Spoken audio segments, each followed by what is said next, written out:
Hello, everyone, and thank you for joining me for the Standout Medical Careers Elevate Your Career um, series that we're running. It's a three-part series, and I'm so glad you're joining me for this first session, Convey Your Value. In this session, we're going to focus on something that sits at the heart of career development: understanding and communicating your value.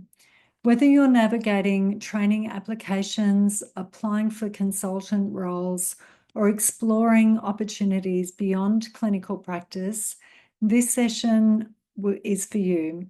So let's get started.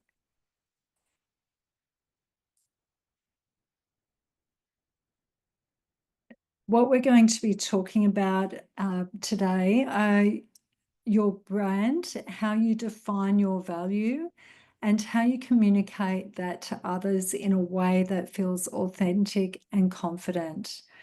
And this isn't just about what's on your CV.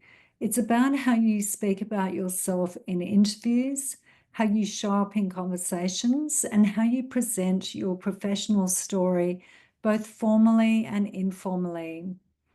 And the workbook you see here, hopefully you've had a chance to download that.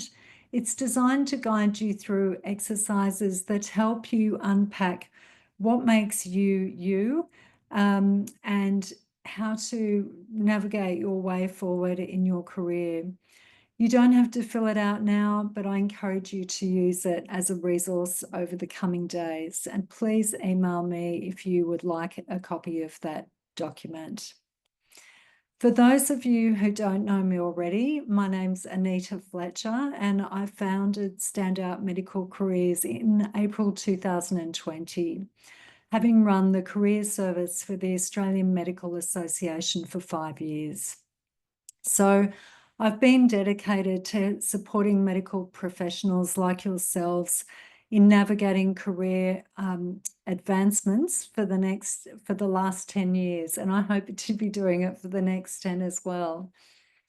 So let's talk briefly about some of the key reasons doctors come to me for support.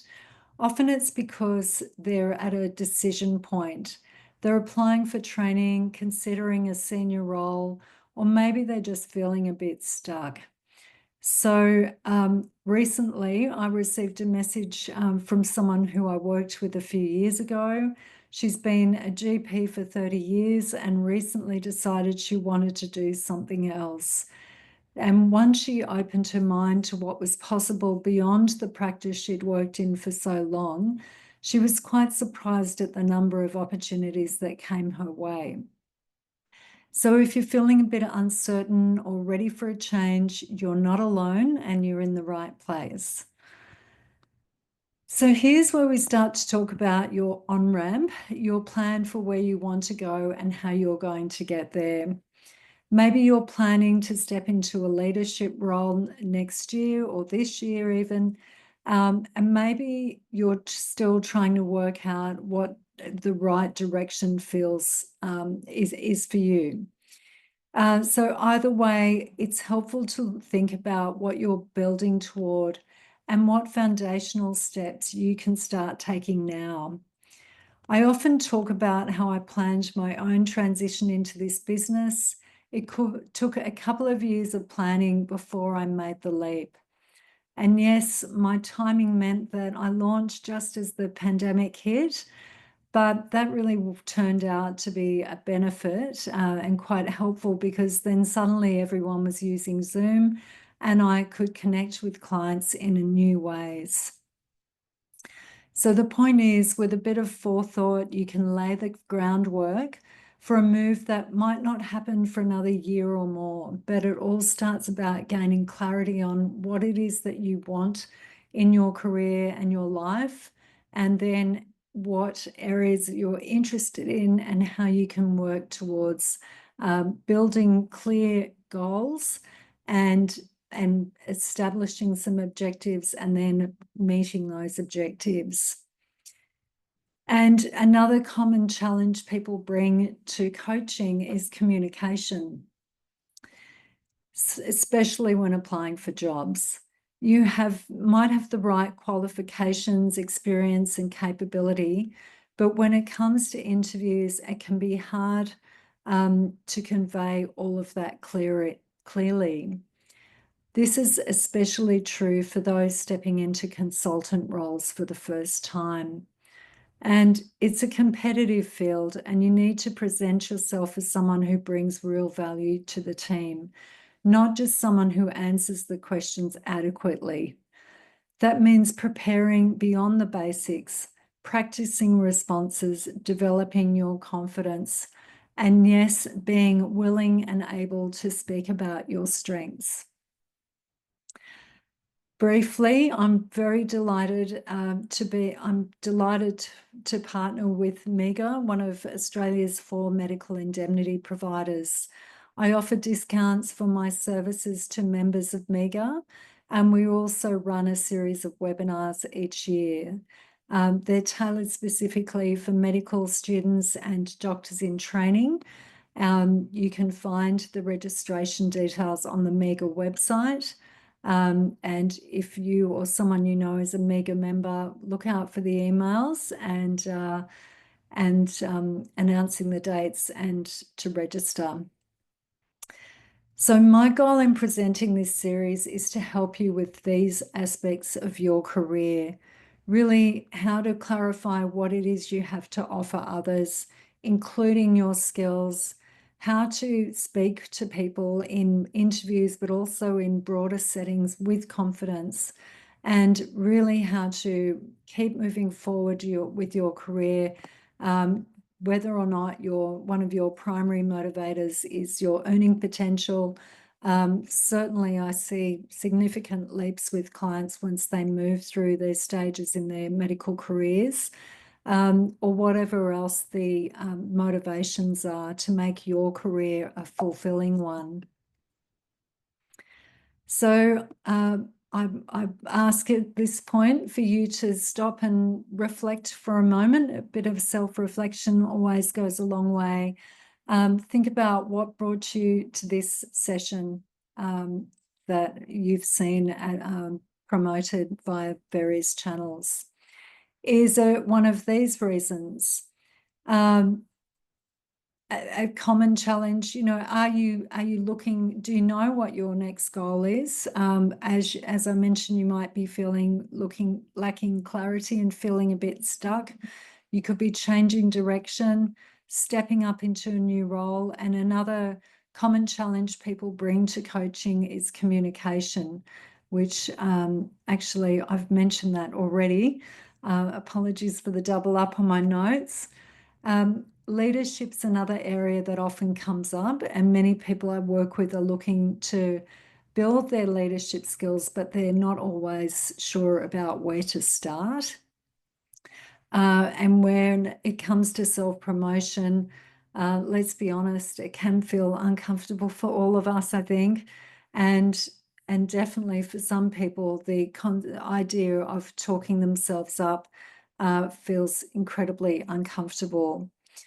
But the thing is that when you're invited to interview, you're being asked to talk about yourself, and you're expected to share your story. The contributions you can make, your impact. That is not bragging, it is providing the panel with the information they need to see why you are the right fit for that role. So in this series, we're going to be exploring these core 3 areas. Now, Tuesday, Wednesday, and Friday are up there. They were the nights that I ran the series a few weeks ago, and I'm re-recording this first session due to a technical issue.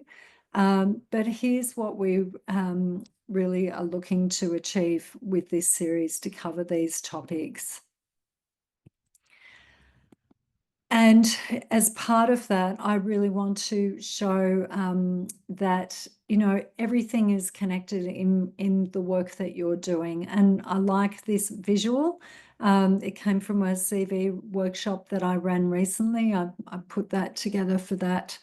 And I think that it demonstrates within your CV and without how interconnected all of these parts of your career are. Your experiences, your relationships with other people, your skills. You know, nothing exists in isolation. And, you know, sometimes we can fall into the trap of thinking that, oh, well, that project was a one-off, it was a side project, and you don't give it too much thought when it comes time to talking about yourself in a cover letter or in your interviews. But really, that could be a whole key part of your value story. So, you know, just don't discount experiences, and the whole exercise of applying for roles and applying for opportunities is to really see your career as the big picture, in the big picture view, and then you can also convey that to other people then once you look at it that way. Think also about how you work with others. So this work dynamic, by that term I mean how you work, your style, your strengths. All of this is part of your brand, which I will speak about more shortly. And when you're preparing for interviews or even just talking about yourself professionally, don't forget that this is all interconnected. And too often people stop short when they're giving examples.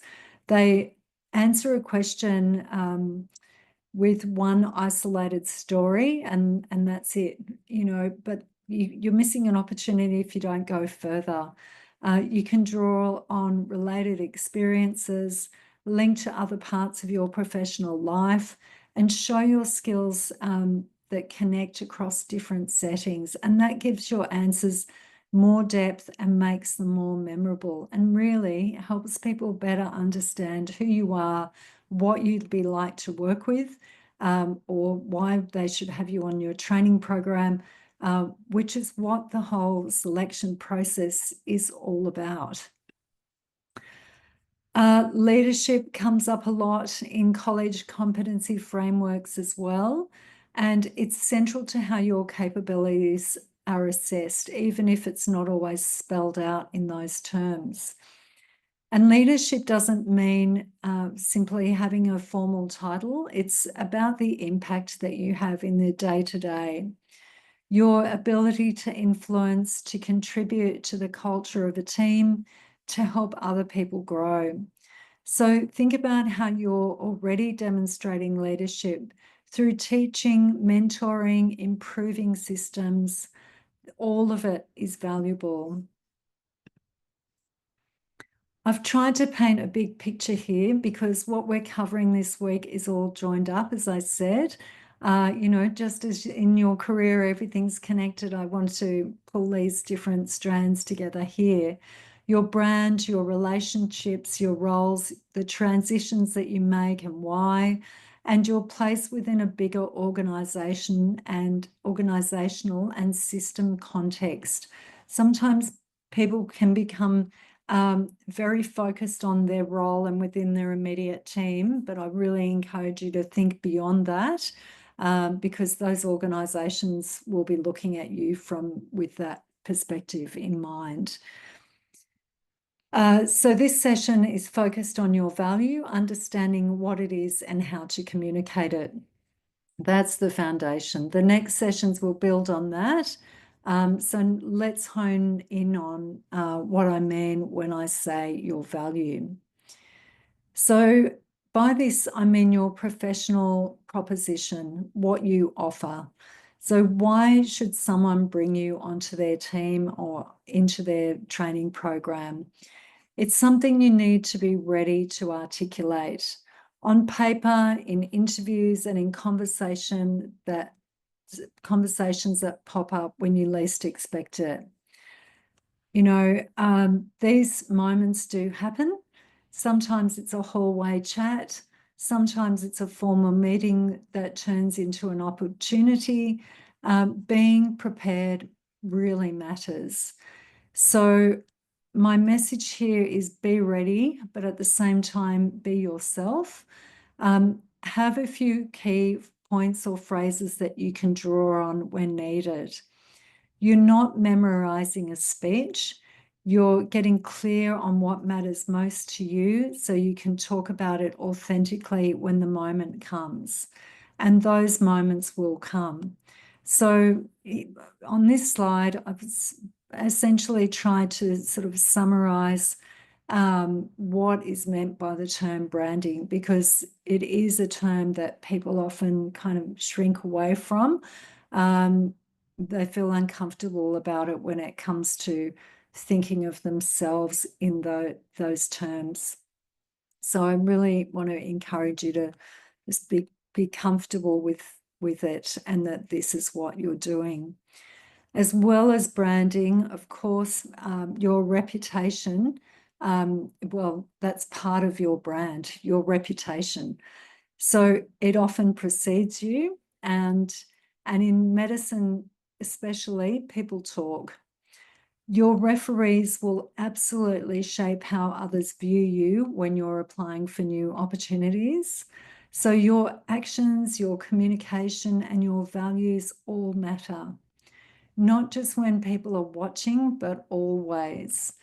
I've worked in newsrooms and in high stakes, high stress environments.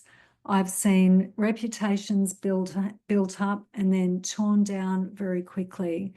So I always encourage you to protect and nurture yours.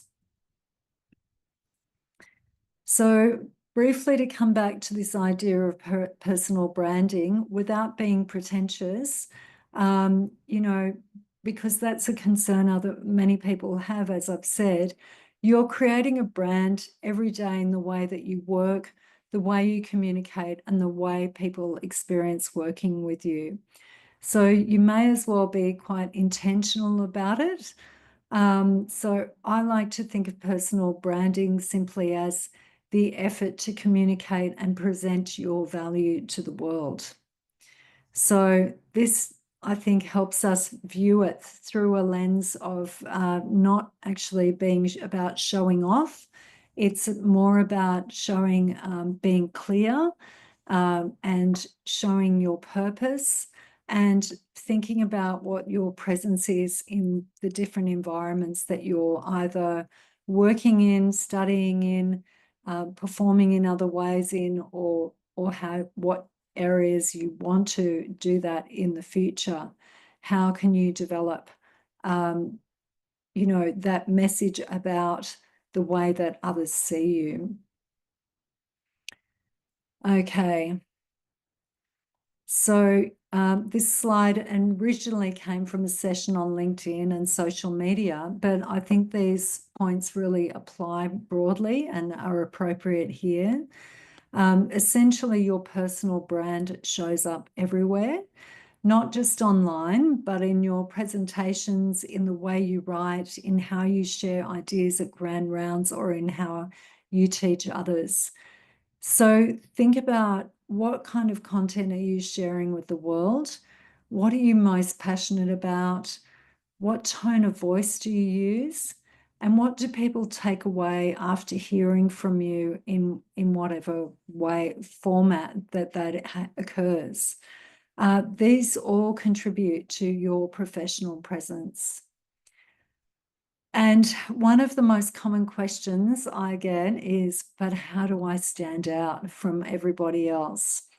And often it's followed by, I don't think I have anything that really stands out. And to that, I say, everyone has something.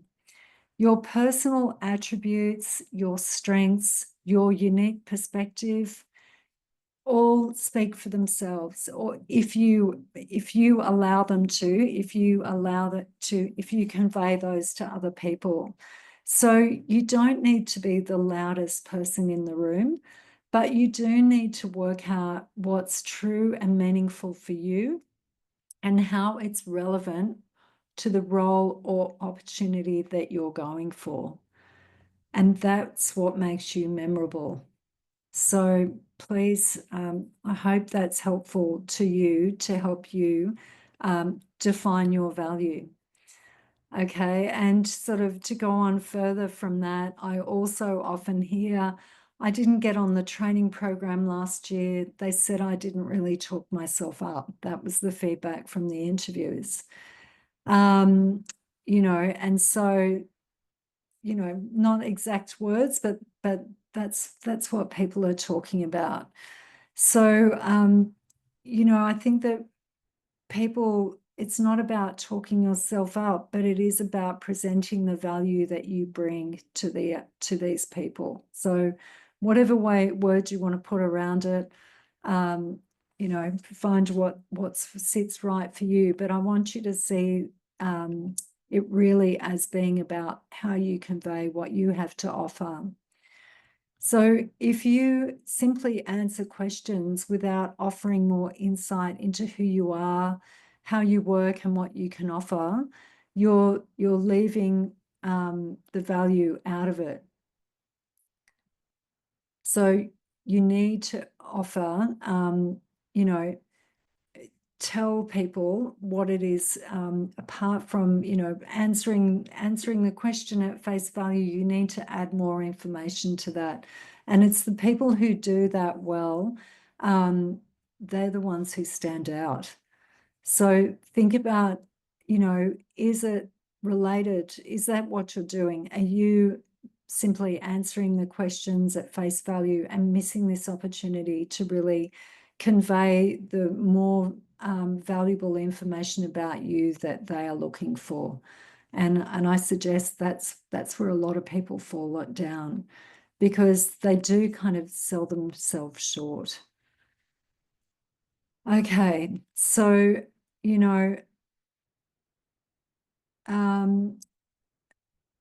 the way that you define your value, the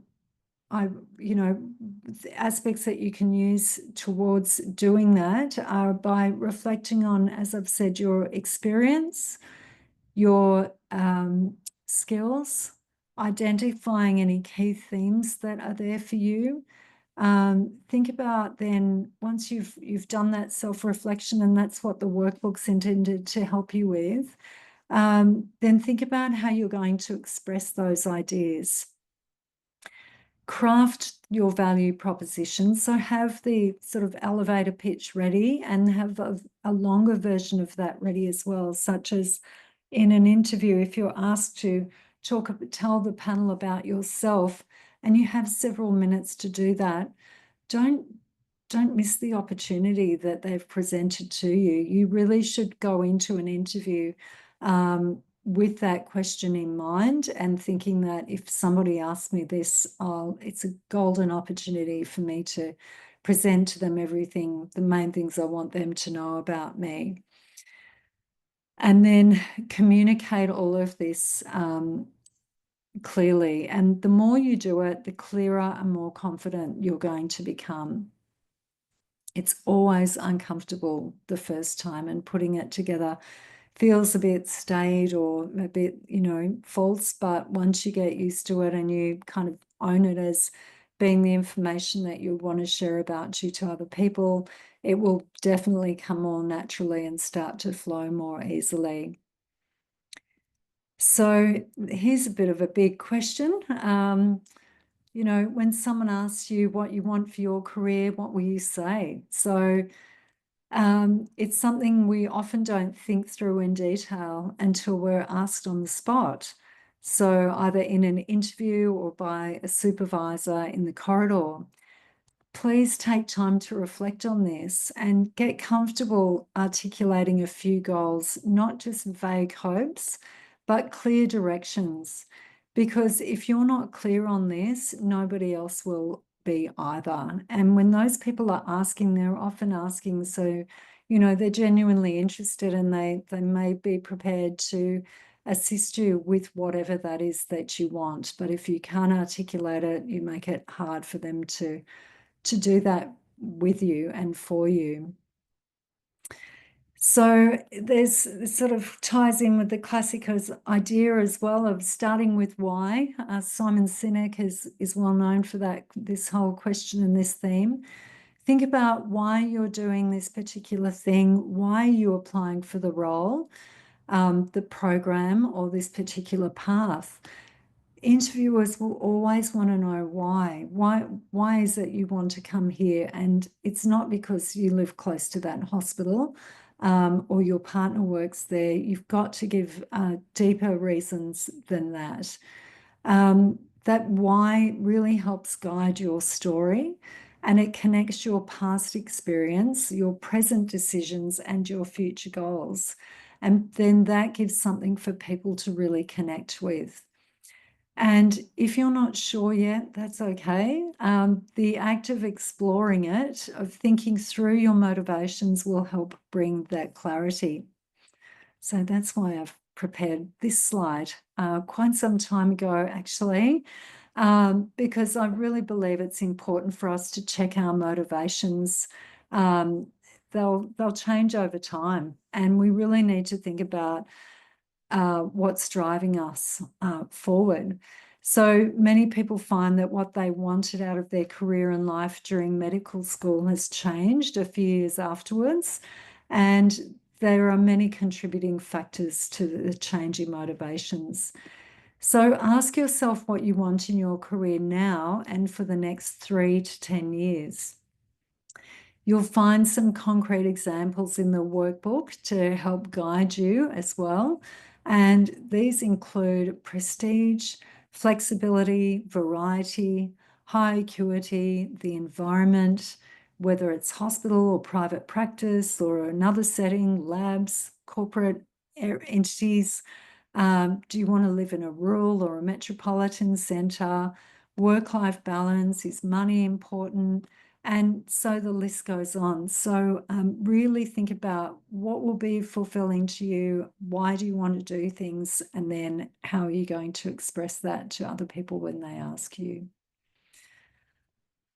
Okay, so everyone's motivations are different. As I said, they might shift over time. They might be driven by service, leadership, advocacy, innovation. Maybe you're motivated by teaching, systems improvement, or work-life balance. They're all very different. So whatever it is, though, knowing your why and the drivers that are leading you in these directions can help you tell a much more grounded, clear, and compelling story, whether in an interview or a casual chat with a potential mentor. So let's touch on values now. What do you stand for? What is important to you? And hospitals, colleges, and other organisations, including corporations, all publish their values. But what are yours? And do yours align with theirs? So understanding your own values can help you make better career decisions, and it helps other people understand how you work and what matters to you. And if the values don't align, it might not be the right place for you. If they do, it's a great match. And look, sometimes those change as well. I've observed people who've been very happy within a workplace. And when it all started out with when a particular, say, a new boss arrived and everyone's values were aligning and it was fantastic. Some people down the track then find that actually they're not aligning, they don't align, and they perhaps never did, but it was a perception that was there, or things have changed. So that's why I'm really speak about this, because I think it's incredibly important as part of understanding yourself, where you want to be, the types of teams and organisations that you want to be a part of. And if everything lines up, that's fantastic. It's a great match. And if they don't, maybe it's time to really think about, that planning, that forward planning. Where are you going to go from here? Because I find that people can sustain being in that sort of environment where the things aren't lining up well anymore, for an amount of time. But after, however long it takes, someone might stay in that for 1 year or 3 years. But eventually they're going to want to find an alternative and something that's going to give them that fulfillment that they're looking for. So here are some examples of values, and in the workbook, this diagram's in there. And so I encourage you to review this and consider what each of those means to you, and specifically identify 3 values with which you most closely identify. You might like to write 3 to 5 sentences on what each value means to you and why they're important to you, to sort of do some deeper self-reflection. And then consider how you would talk about these to other people. Okay, and reflect and review these at least twice a year, maybe at the same time that you're updating your CV, which I'm also a strong advocate of. Think about, have they remained your key values, or are they changing, perhaps according to particular circumstances that are changing in your life? And how do these values of yours influence your career and vice versa? Okay, so let's move on now to some of the other aspects that make up your value. Start with your personal attributes, your natural strengths, and the traits that people appreciate in you. Then think about your experiences, where you've made a difference. And finally, your expertise, what you know and how you apply it. They're the building blocks of your brand. When you can describe them clearly, you'll find that you might realize that now you're starting to be one of those people who might just stand out a bit more when it comes to selection. People notice when you're talking about something that you're passionate about. So in an interview, that eyes light up moment can be incredibly powerful. When you talk about something you care deeply about, people lean into that, they start listening more, and that's most likely what they're really going to remember about you. So, what lights you up? What would you love to be doing more of? And that passion might be the key to your next role, your next project, or your whole next chapter. Okay, so please consider these questions. I really feel that they can kind of change your life in a really positive way. Okay, and let's revisit the earlier question about what sets you apart. Sometimes it's technical skills, sometimes it's a specific area of clinical interest, or something unique you've contributed to a project or team. It could also be your leadership qualities, innovation, your dedication to patient care, or even a personal philosophy that underpins your work. What matters is that you can identify it and talk about it in a way that connects to the job or the opportunity in front of you. In terms of achievements, one of the strongest ways to communicate your value is through your achievements. Some of them are easy to quantify, like results, outcomes, improvements. Others are more intangible, like mentoring, teamwork, or trust. So don't downplay the things you've done, even if they weren't part of your formal job description. And don't leave it up to people to dig through your CV to find them. You need to bring these into the conversation.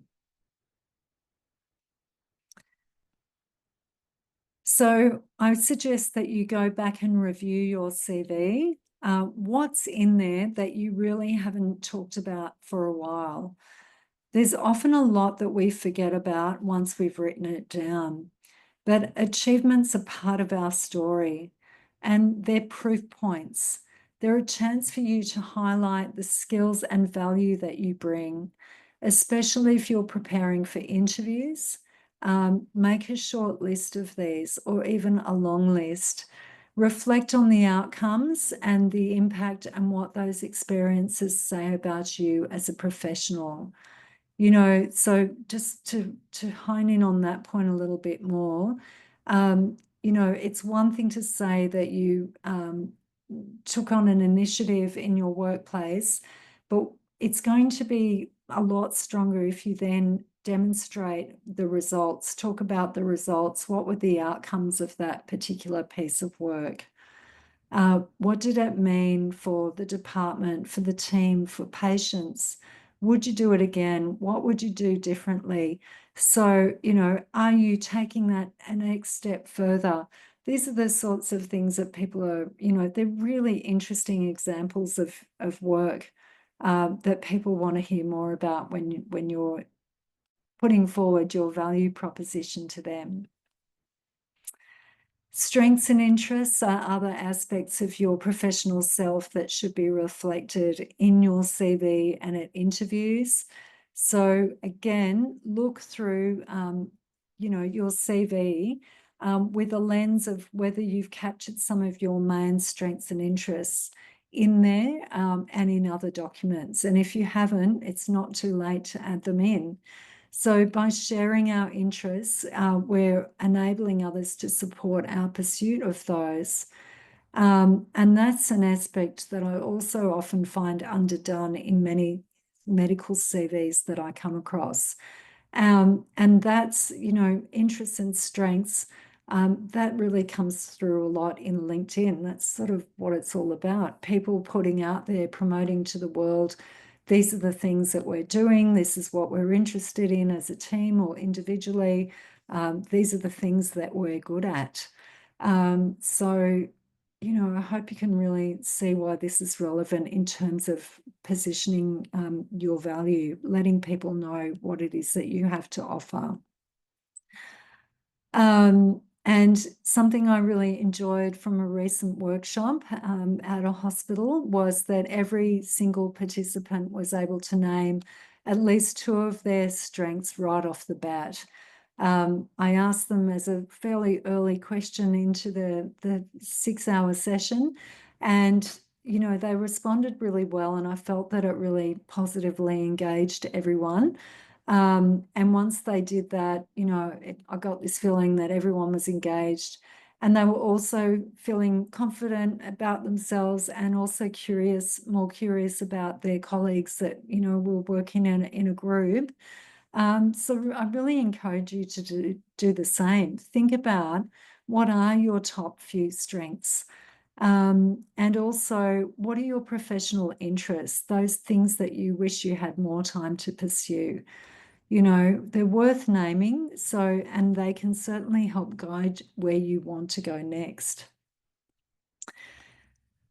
In terms of interests, so as I mentioned there, what would you like to be doing more? Interests aren't just hobbies or side projects. They can really be a compass for you. And I think we should be driven professionally by our interests and what we enjoy doing. And I talk to people about this all the time. And sometimes your interests point to where your career wants to grow, even if you fully haven't mapped it out yet. So if there's a topic or field that excites you, pay attention to that. And if you find yourself wishing that you had more time for something, that's a clue. It might be the direction to explore next.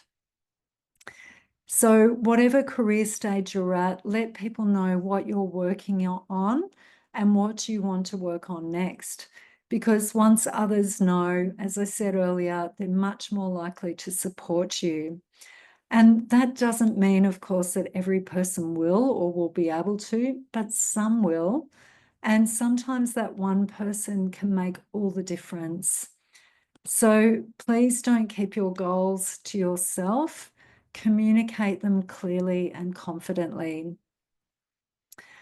Alongside your interests and strengths, think about your preferences. What kind of settings do you thrive in? What kind of teams energize you? Do you prefer structure or flexibility? Fast-paced or steady work? Urban or rural environments? These preferences shape your career satisfaction, so it's worth reflecting on them as you plan your next steps and as you talk about what you're looking for in roles or opportunities. So let's bring this all together. How do we do this? I think, first of all, your professional profile on your CV is a very worthwhile inclusion of your CV. And that really is your value proposition, stating it front and center at the top of this really important document, or your LinkedIn profile, or your bio on your company website, or the practice that you work in. Think about putting together a concise, confident statement of what you're going to offer. You'll use it, as I said, in CVs, interviews, all of these other aspects, and even hallway conversations. Anywhere that someone might ask you, so tell me a bit about yourself. These examples here are from real professionals I've worked with, and they show how different the styles can be, yet they're both clear, relevant. Sorry, not both, but, oh, well, yes, both, because the fonts indicate two different examples. And they show how the different styles can appear. And they're well worded. So think about what you want yours to sound like. You can write in the bullet point style, or which is that first example, where someone went for a very concise summary of what they had to offer, and then somebody else writes in a longer form. So think about what is the style that you would like to present in this sort of format. And I keep seeing the next slide on my screen as well, with my notes. So sometimes that's throwing me a little bit. So as I said, I always recommend having this at the top of your CV. And here's where you summarize what you're working towards, what your strengths are, what you've achieved, and why you're a great fit for the opportunities that you're pursuing. It's not fluff. It's a thoughtful, purposeful snapshot of your value. So, you can write it in a way that will make people's eyes glaze over and they won't want to read it. And one example of that is when you include the motherhood statements along the lines of, I'm a hardworking doctor.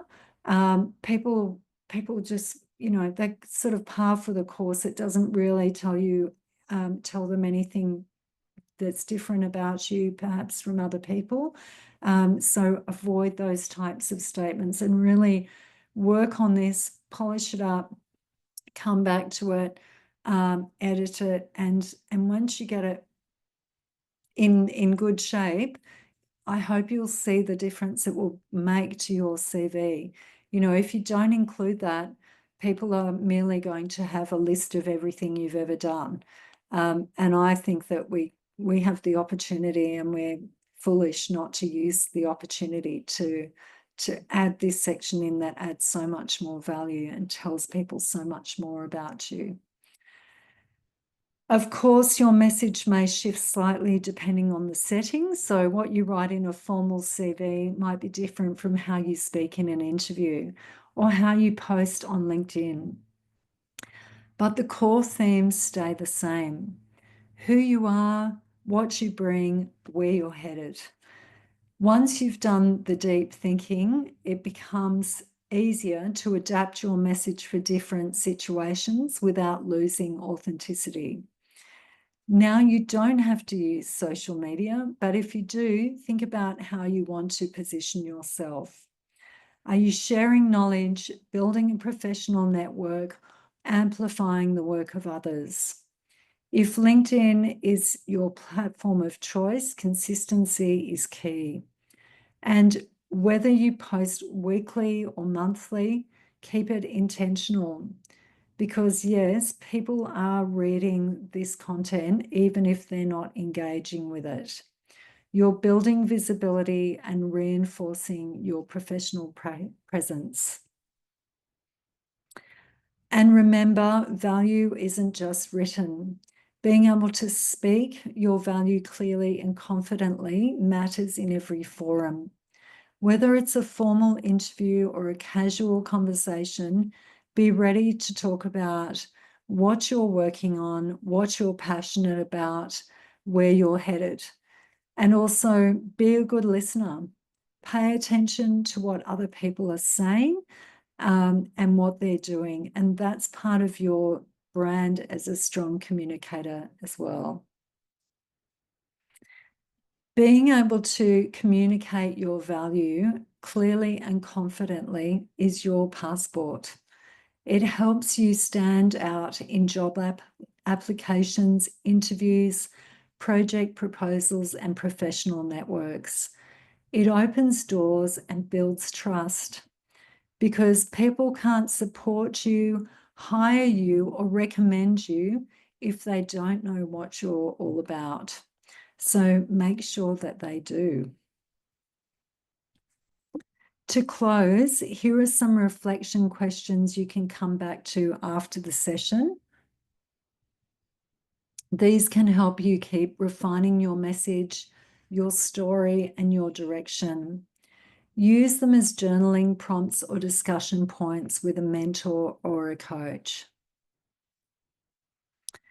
So coming up to the end now, I'd really like you to consider whether you're taking a strategic approach for your career or if you're letting it kind of roll out to see how it falls. I really suggest the former approach is the better way to go because people who plan tend to have better success for a whole range of reasons, and that's probably another webinar session about career planning. But, you know, if you take nothing else out of this, please think about what your strategy is as well as how you communicate your value. So coming to the end, I help ambitious doctors move their careers forward and find career fulfillment faster through each of these aspects here, gaining clarity on what career fulfillment looks like to them, creating an unforgettable and compelling value proposition that positions them as the ideal candidate, which we've touched on today, navigating challenging professional situations, and winning ideal roles, developing an approach and required skills to attain critical roles for continued career progression. If you need any help along the way, you can email me, book a free career strategy session, refer to the blog page on the Standout Medical Careers website, and refer articles there on these topics. Refer to articles on these topics. Thank you so much for being here. I hope this session has sparked some ideas and help you see your value more clearly. And I'm looking forward to seeing how you bring that value forward confidently, purposefully, and in your own words. Thank you.